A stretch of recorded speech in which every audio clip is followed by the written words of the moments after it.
So you've just got your dark ether crystals from the round milestones you've reached due to my loadout guide. Right, you did follow that, but what do you spend them on? Because sometimes I have bought upgrades that make me feel as if I just wasted my ether crystals and that they could have been spent elsewhere. So for those of you who are wanting to save up your ether crystals and unlock stuff that is going to be really important first, look no further, I'm going to be giving you my personal upgrade guide. Now, something you'll be able to unlock very early and be able to start upgrading is probably one of the best weapon blueprints to actually invest your ether crystals in. I do believe you get this extremely early. This is the shotgun blueprints. Shotguns are clearly the meta in this zombies game, and I think that may change later, but as of right now, this is probably the best thing you can go for. You don't have to be an insanely high level to get this either. You can get it very early. Just the first upgrade will increase close quarters damage by 10%, which, to be honest, it's a no-brainer in the sense that you are going to be using shotguns at close quarters anyway. The next upgrade will be to increase critical damage by 10%, just more reason to keep going down this. And for the third upgrade, it will allow you to increase your armor penetration damage by 10%, so bosses will probably be a lot easier. As well as those pesky armored zombies that come later on, they are just so annoying. All of these things are basically what shotguns are made for, and in zombies, you will be able to absolutely demolish them with the Gallo SA-12 shotgun, which is super overpowered right now, so strike while the iron is hot. I do think the SMGs wouldn't be bad to do either right now, since they're here straight away, and the AK-74U just tears shit up. Melee weapons, I 100% recommend upgrading that as well. Your perks for melee weapons are replacing the gun butt with the actual melee knife at level 1. At the stage 2 upgrade, it increases the primary melee weapon damage by 10%, and for the third and final stage of this upgrade, it will replace the gun butt with a Bowie knife. Whether you use the knife or not, this is going to be extremely useful. I mean, even just the first upgrade is good enough. Now, if you prefer ARs over SMGs, I wouldn't bother going for SMGs then. I would just cater to your own playstyle here and just wait a little longer and then be able to get them, because ARs probably are something good to be going for, but I've already gave my recommendations. The other weapon upgrades really aren't anything special. I would just focus on those. But don't spend them all at once, because we need to talk about field upgrades. Don't get me wrong, all of these field upgrades are good, but the best one in my opinion is probably the Aether Shroud, and this goes for both co-op and solo. Aether Shroud is just amazing. Even the base version of this is just really good, so why not upgrade it and make this thing more efficient? For tier 1 of this, activation instantly reloads ammo for your weapon. The tier 2 upgrade will increase shroud duration up to 8 seconds, and for the third and final tier, activation is instantly gonna warp you forward a small distance. This will definitely save you when you get cornered and you activate it, but then you still can't get out and then it wears off and you die, because believe me, it happens. Seriously, this can't just be me, because the zombies are really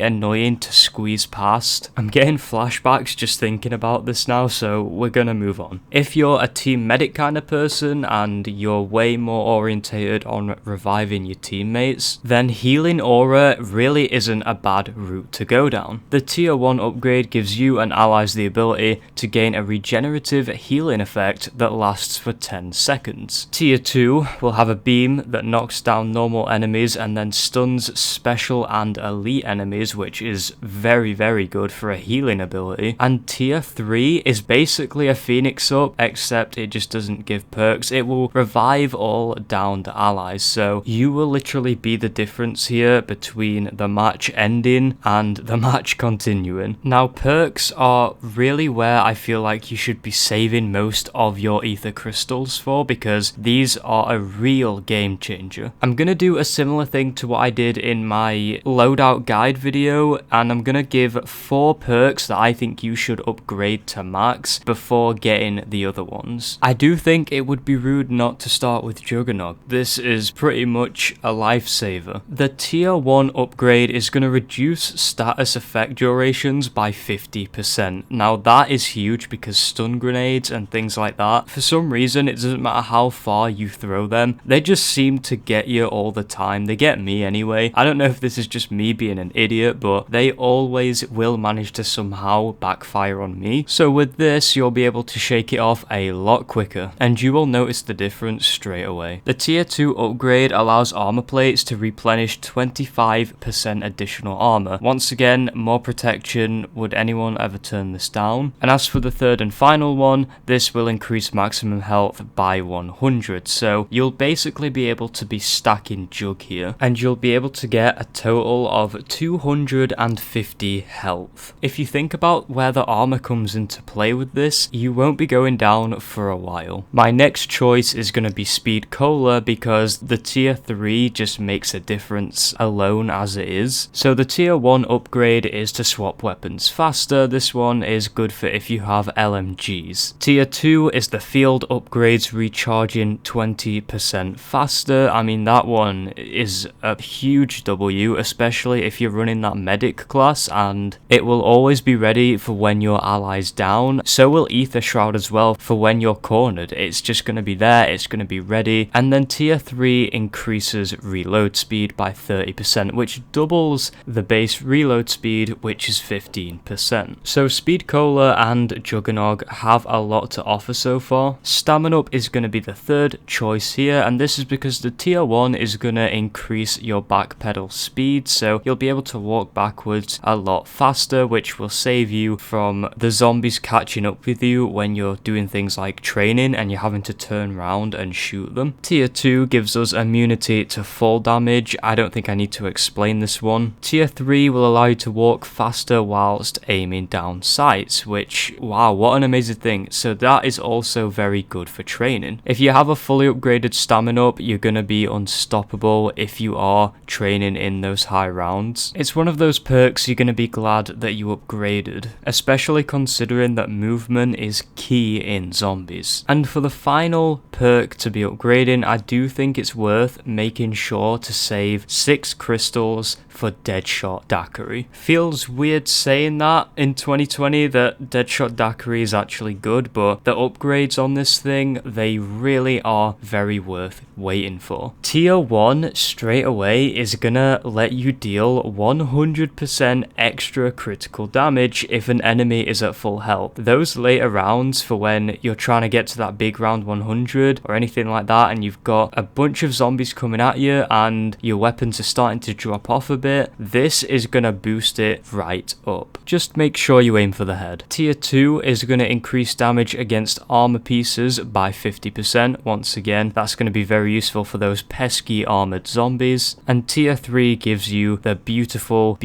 upgrade of reduced hipfire spread. You won't have to rely on aiming down your sights nowhere near as much now. Mwah, chef's kiss from me. Out of all of these categories I'm mentioning, I would say perks are probably the most important. So if you're ever deciding which ones to really start upgrading first, I would go for the perks. And moving on to the final section, we have the elemental effects that you put on your weapon, and to be honest, none of these really matter too much. I would basically pick any of these other than Cryo Freeze. Brain Rot, Dead Wire, and Napalm Burst, they're all good, so honestly, it doesn't really matter. Dead Wire is my personal favourite, however, if any of you were even wondering, and I think that just about does it. You should know the kind of stuff that you should be working towards upgrade wise, and the things that are definitely worth waiting a little longer and saving up your ether crystals to be able to get these upgrades. But anyways guys, I'm gonna leave this video here today. If you enjoyed and found this helpful at all, then be sure to smash the like button, comment and subscribe for more, because it really helps an awful lot. Turn on the notification bell too, so you'll be able to stay notified for whenever I upload, because believe me, I've got a lot more Cold War Zombies content content planned. Comment your thoughts down below because I'd love a discussion about this. If there's anything you would do differently, if there's any upgrades you would pick over certain other ones, then definitely don't hesitate to comment your thoughts down below. But thank you so much for watching, and I will see you next time.